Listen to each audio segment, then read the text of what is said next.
There's a line by Mitski that goes, "And if I stopped being pretty, I wouldn't know how to be alive. I should move to a brand new city to teach myself how to die." And that perfectly describes this book.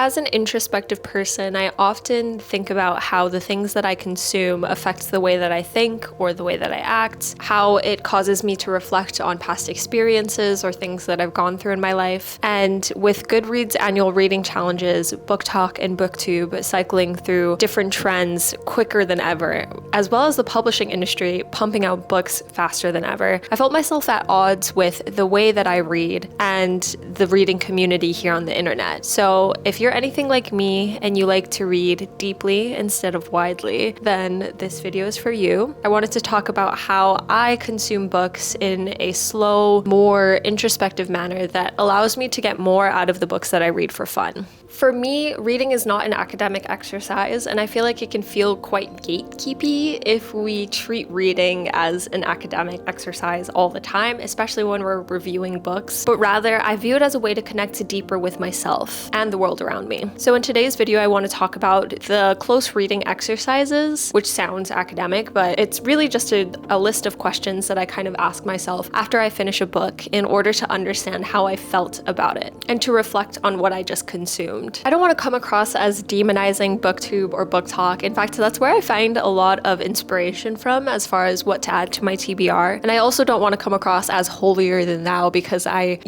reflect on things that I read at all. But I think I'm just a very introspective person, and so I enjoy the process of reading a lot more when I can connect it to myself and see myself in the characters that I'm reading about. I also think it's great that this huge community on the internet allows people to connect with each other over books that they read, and that there's been a huge surge in people reading. I think that's fantastic. But I rather want to provide an alternate perspective for those who like to read a little bit more slowly and like to think more deeply about the texts that they are consuming. Reading was a very important part of my life because I grew up in a very small town with a mother who was highly suspicious of the world, so I wasn't allowed to do a lot as a kid, and thus I spent a lot of time indoors reading. Reading was a way for me to experience alternate worlds or to see the world through other people's eyes, since I had a very limited worldview myself. And it showed me to see the magic in ordinary things, which I think has carried on into my adulthood. But where I kind of fell out of love with reading was in school, actually, where reading was reduced to worksheets or to defining themes in books. And it was less about my experience reading the book and more about finding a correct answer in analyzing a book. And so I kind of wanted to talk about how I recentered myself while reading and how that has helped me to enjoy books a lot more as an adult. I just finished reading I Who Have Never Known Men by Jacqueline Hartman, and this was a book that was originally published in 1995. Jacqueline Hartman is a Dutch woman, and this book was originally written in French, and it's about a group of 40 women who are imprisoned in a bunker or an underground cage, and these women have no idea how they got into the cage, and they also have fleeting memories of life before the cage. Within the bunker and around their cage are men who patrol and police them. On top of that, the book is written from the perspective of our narrator, who is a child in the bunker and is the youngest amongst the 40 women. While I'm reading a book, and also directly after I finish reading, I often ask myself, what is the author trying to say? Or what is the author trying to tell me? And throughout this book, I noticed that there is a lot of emphasis on time, specifically how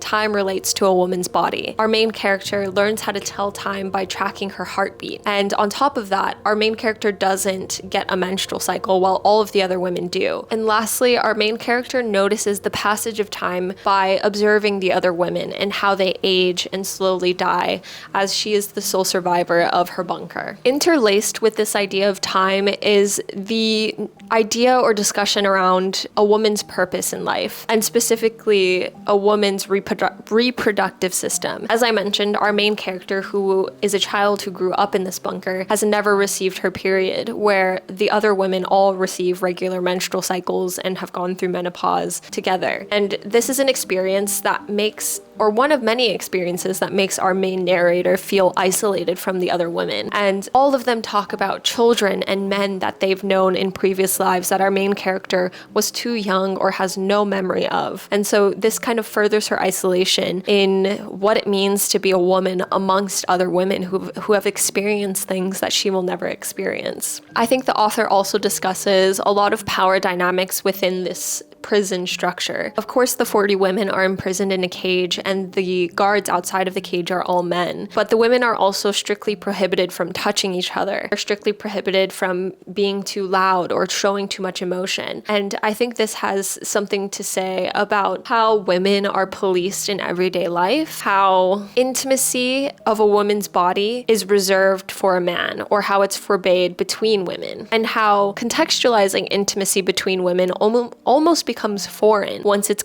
like completely forbidden. There's also a power dynamic between the women in the cage and our narrator. Our narrator feels that the older women are withholding information from her on purpose because it creates a desire in her to want to know more and creates power over her. Whereas the older women are not meaning to withhold information from our narrator, but rather save her from the heartache of losing what they know, or rather saving our narrator from the heartache of loss, because all of them have experienced such tremendous loss. All of them have memories of life outside of the cage, so they think that they're sparing her by not telling her these things. Overall, this book has ideas or discussions about power, of femininity, of womanhood, of purpose, of hope and despair, of longing, of desire, and it's just a lot encompassed within less than 200 pages, which I think was very impressive. And I think it was such an experimental way to describe the feeling of being a woman and how confusing it is, how awful and terrible and foreign everything feels all the time. And I really connected with that feeling. After understanding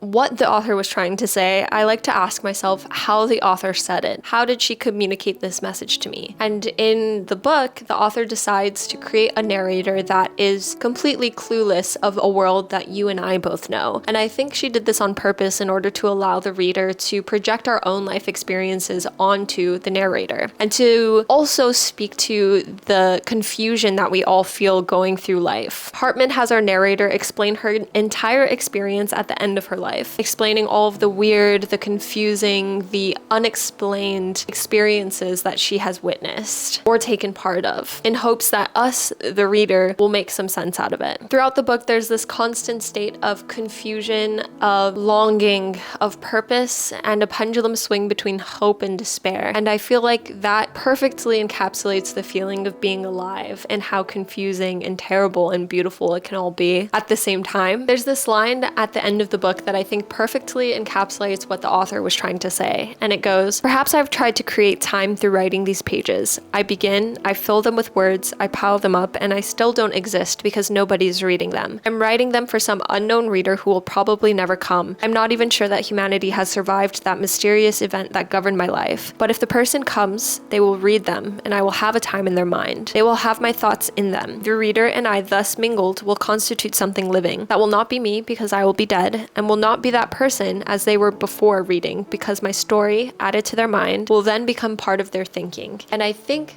that perfectly encapsulates what the author was trying to say, and also what I'm trying to say in this video. I think the things that we consume become part of us and the way that we think, the way that we see the world. I also really like how all of this is centered around women and womanhood and how we share information and experiences. And yet in different generations, we often don't understand each other even though we are experiencing similar things. Ultimately, we are changed by the things that we consume, the information we gather, and the knowledge that we share. The last question I ask myself, which might be an obvious one, is how did I feel about this book, or how did this book make me feel? And although this book was written 2 years before I was born, I think the story and the writing felt so present today. The feeling of confusion, of seeking meaning, of feeling almost alien because you think differently than the people around you, and the witnessing of hopelessness and despair while also feeling hopelessness and despair in yourself. On a personal note, I used to feel a lot of anger as a young woman because I felt that the older women in my life, my mother or my aunties, or even like older friends that I had, I felt a lot of anger because I felt that they could have prepared me better to be a woman, that they could have prepared me more, and if they had shared more information with me, then maybe I would have avoided certain situations or handled certain situations better. But this book helped me to understand that the women who came before me are experiencing life for the first time as well, and the women who came before me are also experiencing a much different life than I will experience. There are things that I will never understand about them and their life and the things that they've gone through, and similarly, there are things that I have experienced that they will never understand and never go through themselves. So it helped me to release a lot of that anger that I used to feel and understand how passing of information isn't always helpful, because there are just things that I cannot conceptualize based on when I was born, where I was born, and the experiences that I hold. On top of that, I think the emphasis on time, especially as it relates to a woman's body, is still a present conversation. At the end of the book, and last spoiler alert if you haven't read this book, but at the end of the book, our narrator dies because of some sort of ovarian cancer, or basically her womb is what kills her in the end. And I think that was the perfect way for us to understand how women are reduced to their ability to serve society. There's a line by Mitski that goes, "And if I stopped being pretty, I wouldn't know how to be alive. I should move to a brand new city to teach myself how to die." And that perfectly describes this book.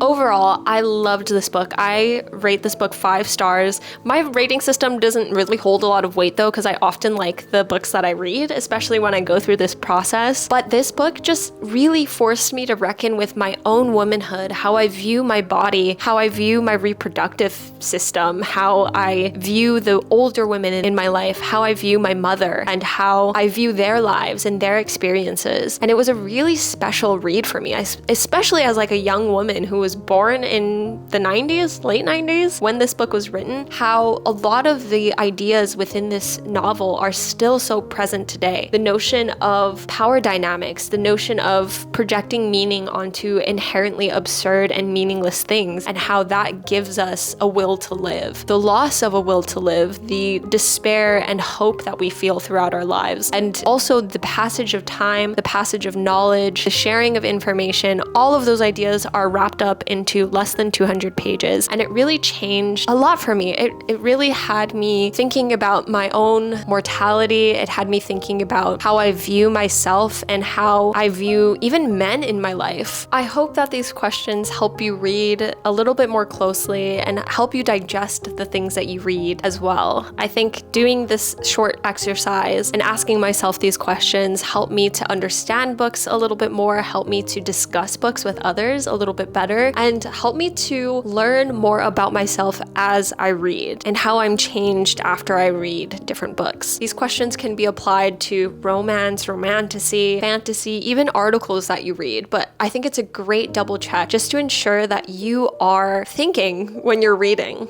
because I think it's really easy to have our own opinions told to us rather than forming our own opinions. So doing this little reflective exercise also helps me to strengthen my own intuition when I'm reading something and understand myself a little bit more. I was watching a lecture by R.F. Kuang, who's one of my favorite authors as of late, and she, in her lecture, said that we've fallen into a habit of reading and critiquing books solely for their themes and messages, or what we think their themes and messages are, rather than reading them as explorations of all the infinite ways that one can be human. Now, as an adult, I'm falling back in love with reading, because to me, I think reading really makes my life better. I find reading a clarifying exercise where I am exploring complex decisions that a character is faced with and ethical dilemmas from alternate perspectives that forces us to complicate, interrogate, and question our own worldview. But that's all I have for you today. I wish you happy reading. I wish you happy reflection. I wish you peace and love.